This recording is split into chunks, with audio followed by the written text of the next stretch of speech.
Azad Samaj party के राष्ट्रीय अध्यक्ष भाई चंद्रशेखर आजाद के साथ 20 जनवरी 2023 को जनपद मुजफ्फरनगर में हुई घटना के खिलाफ भीम आर्मी और असपा के कार्यकर्ताओं में रोष व्याप्त है। भीम आर्मी के चीफ और आजाद समाज पार्टी के राष्ट्रीय अध्यक्ष भाई चंद्रशेखर आजाद के काफिले पर हमला करने वाले दोषियों की गिरफ्तारी की मांग को लेकर 27 जनवरी 2023 को पार्टी ने प्रदेश स्तर पर ज्ञापन देने का निर्णय लिया है। इसी श्रृंखला में आजाद समाज पार्टी के प्रदेश अध्यक्ष पूर्व एमएनसी सुनील कुमार चित्तौड़ ने प्रेस वार्ता कर जानकारी दी है। प्रेस वार्ता में बताया कि मुजफ्फरनगर में संविधान रचिता बाबा साहब की नई प्रतिमा अनावरण कार्यक्रम में पहुंचे भाई चंद्रशेखर आजाद के काफिले की गाड़ियों पर अराजक तत्वों ने तोड़फोड़ कर दी। गाड़ियों को जलाने की नीयत से पेट्रोल भरी बोतलें फेंकी गयी, लेकिन पुलिस अभी तक दोषियों को चिन्हित कर गिरफ्तार नहीं कर सकी है। दोषियों की गिरफ्तारी की मांग को लेकर 27 जनवरी को प्रदेश स्तर पर ज्ञापन देकर आजाद समाज पार्टी न्याय के लिए हुंकार भरेगी। ये प्रेस वार्ता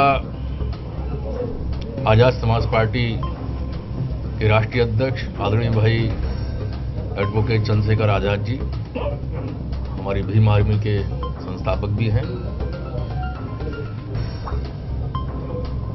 भाई चंद्रशेखर जी पिछले 8 वर्ष से लगातार दबे कुचले शोषित पीड़ित लोगों की आवाज बुलंद करने का काम पूरे देश के अंदर कर रहे हैं।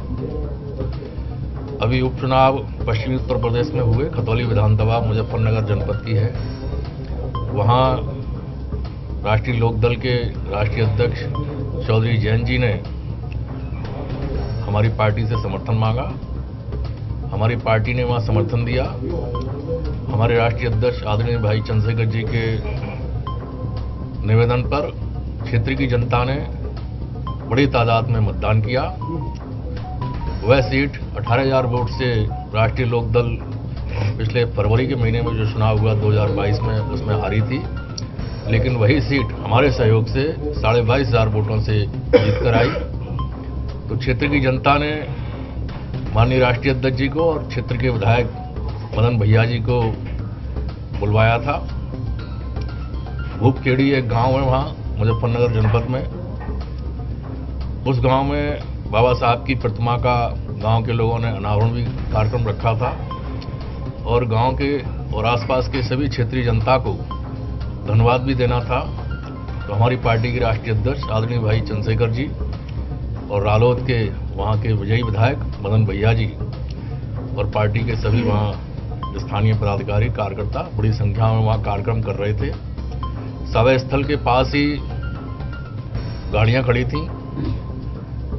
तो कार्यक्रम के दौरान ही अचानक असामाजिक तत्व आए, लाठी डंडे और बहुत से ऐसे चीज़ें लेकर कि उन्होंने वहाँ गाड़ियों पर एकदम हमला बोला।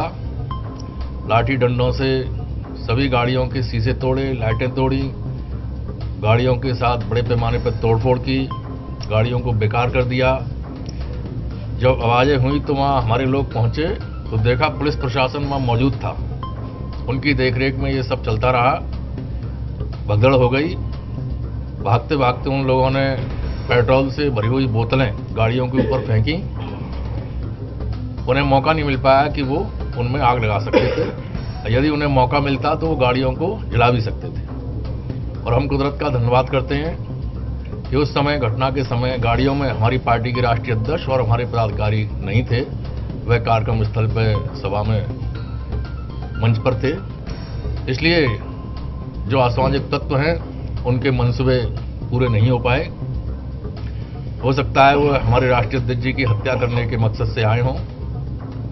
आप सभी समझते हैं कि जब गाड़ियों को उन्होंने तोड़ा फोड़ा है, हमला किया है, तो उनकी मंशा केवल गाड़ियों तक ही सीमित नहीं थी। वह हमारी पार्टी के राष्ट्रीय अध्यक्ष जी की हत्या भी करना चाहते थे। क्योंकि लाखों भावनाएं उनके साथ हैं, तो भाई उस समय गाड़ी में ना होने की वजह से बच गए। घटना के बाद पूरे गांव में भय व्याप्त हुआ, लोगों में अफरा तफरी हो गई।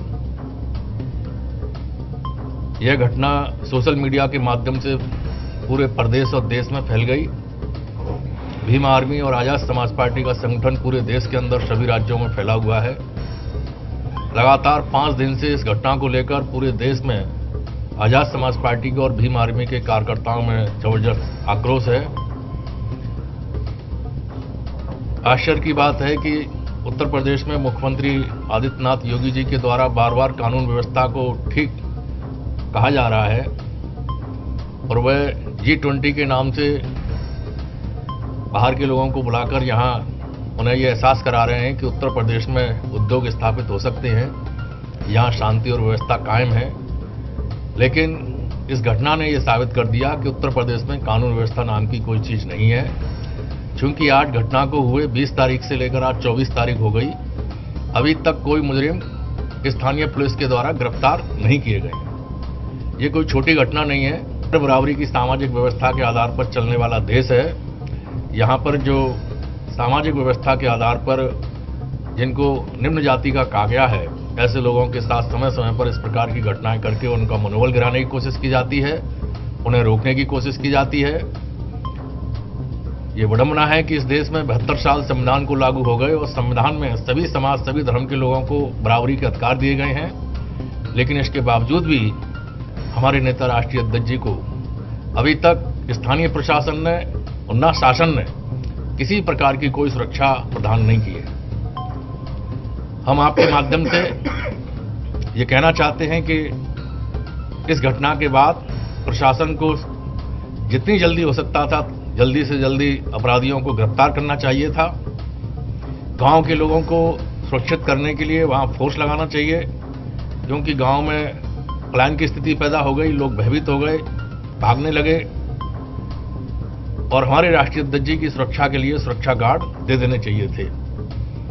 लेकिन अभी तक ना तो राष्ट्रीय अध्यक्ष जी को गार्ड दिए गए और ना ही घटना के दोषी लोगों को गिरफ्तार किया गया। ये सब देखते हुए हमारी पार्टी ने राष्ट्रीय अध्यक्ष जी के निर्देश पर यह तय किया है कि हम 27 तारीख को उत्तर प्रदेश के 75 जिलों में सभी जिला मुख्यालय पर हमारी पार्टी के लोग, भीम आर्मी के लोग, हमारी महिला मोर्चा, यूथ विंग, सभी लोग मिलकर धरना करेंगे, प्रदर्शन करेंगे, महामहिम राज्यपाल के नाम से ज्ञापन देंगे और हमारी मांग होगी कि शीघ्र से शीघ्र अपराधियों को गिरफ्तार किया जाए और शीघ्र से शीघ्र हमारे राष्ट्रीय अध्यक्ष आदरणीय भाई चंद्रशेखर जी को सुरक्षा उपलब्ध कराई जाए।